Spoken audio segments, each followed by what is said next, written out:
What's up, YouTube? This is 82 and 0. Welcome back. Don't forget to hit that like button, subscribe, share, get the word out there.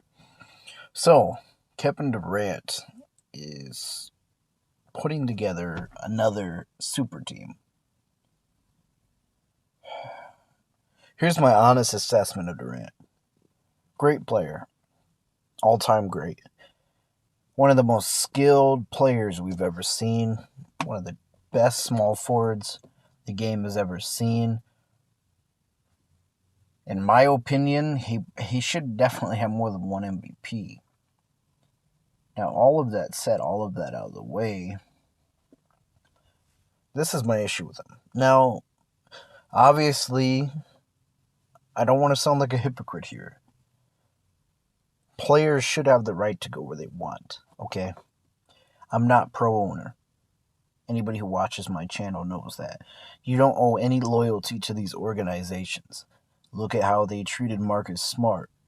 Look at how the Celtics treated Isaiah Thomas. So, yeah, you have the right to go where you want. But at the same time, as a fan, I have a right to criticize that, no doubt, or voice my opinion about it.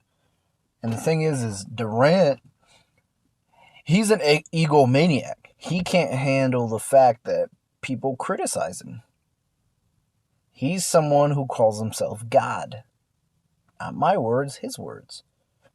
Now, Durant, he started out in OKC, obviously. Had a big three there.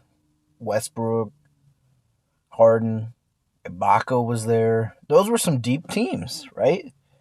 You know, they made a finals appearance. But he went to the Warriors.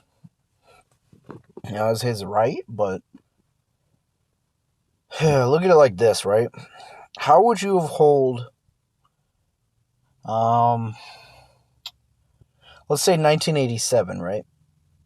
The Celtics lose to the Lakers, right? In the NBA Finals. Would Bird have joined the Lakers? Or I guess Durant was more of a conference finals. How about this? In 1994, when the Pacers lost to the Knicks in the conference finals, would you see Reggie Miller joining the Knicks? It's crazy, isn't it? So Durant has the right to do this, but this is why we don't rank his titles up there. This is why we don't rank him above other people historically, because he only wants to take the easy route. I mean, that's fine if that's what he wants to do. But that's why we don't look at you with the same light as a LeBron, a Jordan. And, don't give me that bullshit about LeBron to Miami. I mean, Miami wasn't the team that knocked him out of the playoffs. I think if LeBron would have joined Boston, sure. But you know what I mean? But then, he leaves Golden State, goes to Brooklyn. And this is what I don't like about Durant. You had a good team, right? Brooklyn was a good young team even before Durant and Kyrie got there. Don't you guys remember? They made the playoffs. D'Lo, Jared Allen, Caris LeVert, Joe Harris. It was a good young team, right? I'm sure the Nets organization is wishing they kept that young core instead of Durant and Kyrie. Here's my thing. You play the super team. This is to the organization. You play super team, don't expect your team to stay together. Right? You're not going to be a San Antonio.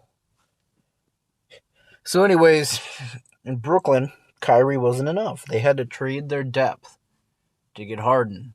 And Harden didn't even want to be there. He said, I want to go to Philly. And Kyrie wanted out. Kyrie's like, trade me to Dallas. Then, Durant still had somewhat of a, if you remember, before they traded Durant, they had a pretty good record. They had somewhat decent bench pieces. Durant could have really contended on his own. I mean, he's not going to win a chip, but he could have made a conference finals appearance or Eastern Conference finals semifinals appearance. But he wanted out. He gets traded to Phoenix. Now he doesn't get his way, and Phoenix trades Chris Paul. To me,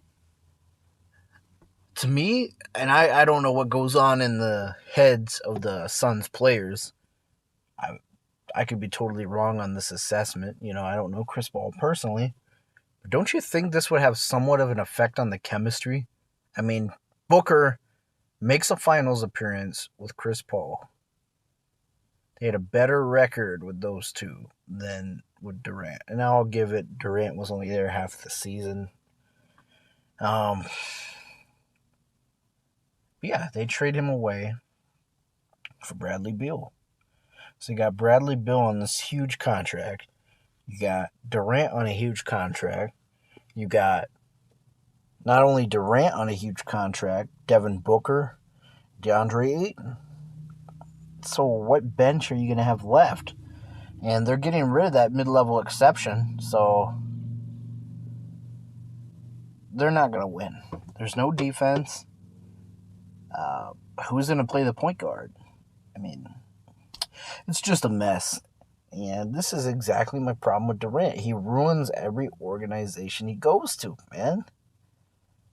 He leaves them in shambles.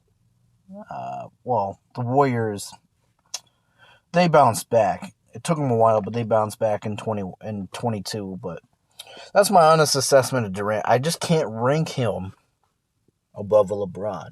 I can't rank him above all these other players. He's not the greatest player in the world. My opinion, he's overrated.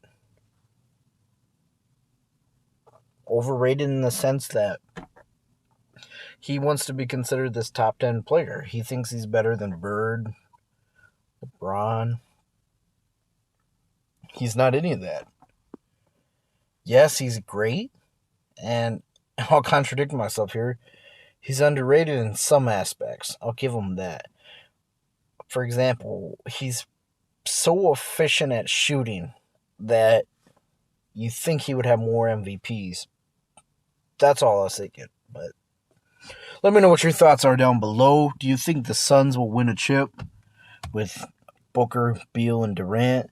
Do you think they're going to trade Ayton to get a bench? But I just don't like these super teams, I like homegrown teams that win it, like the Nuggets, like the Warriors last year. I like seeing that happen. So let me know what your thoughts are down below, and thanks for watching.